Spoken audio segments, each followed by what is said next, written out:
Hi surf fans, Evans here. Today we're going to be talking about the Red Baron from JS Surfboards. Now you may be familiar with the Black Baron, been one of the most popular models for the last couple of years. Go to any spot on any day, you're likely to see people surfing on the Black Baron. What's the difference between the Black Baron and the Red Baron? Well, whereas the Black Baron was a high performance twin, the Red Baron is more of a fun twin. So maybe to surf in slightly more mediocre conditions, smaller waves, and to surf with a bit more of a traditional twin style.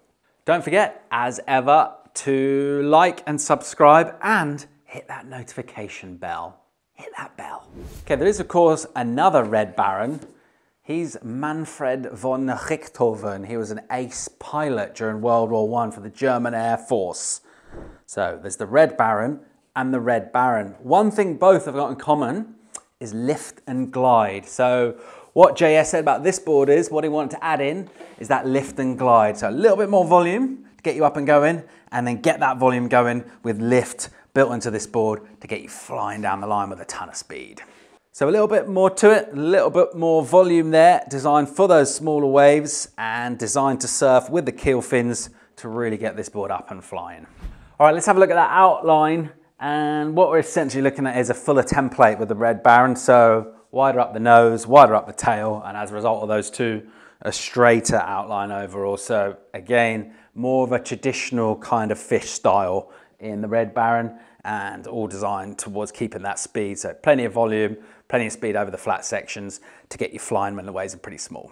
JS recommends surfing this 2 inches shorter than your regular shortboard. So again, that extra foam with the width, that's making up for that volume to get this thing going in sort of underpowered small conditions. Okay, let's take a look at that rocker. Entry rocker up in the nose. It's not loads of it, as you might expect. It's pretty moderate, pretty relaxed rocker up through the nose. Got a reasonable flat through the middle of the board, that sweet spot. And again, pretty relaxed and moderate tail rocker. She's a paddler, and the idea is to get you catching waves easy with that flat rocker and to pick up speed instantly the moment you jump to your feet. Okay, let's have a look at those rails and that foil. The foam is pretty evenly distributed through this thing. So the rails are reasonably full. There's quite a bit of meat right out to the edges of the board. Having said that, it's a JS. They don't make boards that don't go. So there is plenty of performance for getting you through the turns, for knifing this thing as quick as you want to go. But overall, yeah, things in terms of volume on the rail, there's quite a bit there. And it's a pretty even distribution of foam throughout this board. Bit more refined through the tail. That rail goes down to a bit of an edge.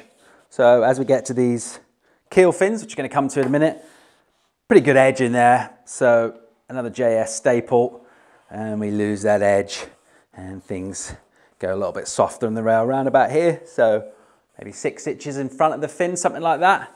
But pretty refined through that tail. If you look, there's not loads of meat there. Shall we have a look at the bottom contours? Well, what we're looking at here is quite a bit of V throughout this.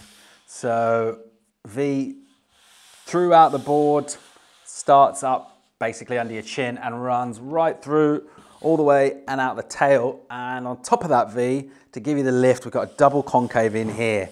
And there's quite a bit there actually. It's a pretty pronounced concave into the V, going from in front of the back foot and then into the fins. And the idea behind that is, of course, to give you that lift. There's quite a bit of foam here for the smaller waves, but you need to get that foam to shift. So that V is going to help you get the board from rail to rail for those transitions, which is kind of what twin fins are famous for, picking up that speed as you go rail to rail.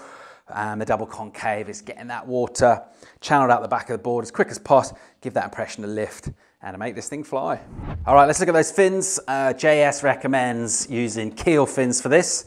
Now, for those of you who haven't seen our video explaining all about fins, the keel fin, of course, has a really wide base, giving you a load of drive, and it's perfect for this type of board with that wider tail, fishy type of surfboard, instant drive and speed to really get you up and going.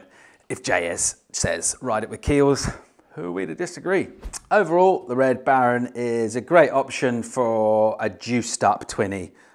Without meaning to go full retro, it's got a lot of those traditional elements of the twin fin of kind of fish surfing that people love on small summery waves, or even if you're surfing a lined up point or something like that. A great option for that. So giving you a ton of speed and lift and just a little bit more of that kind of traditional twin fin style, that fish style, than you're getting with the Black Baron.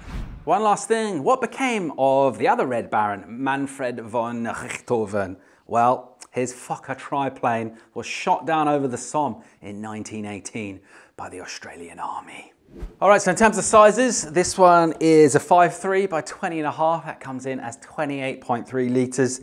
You can probably afford to carry a couple more litres in this one just for how short it is and because of the type of conditions you're going to be surfing in.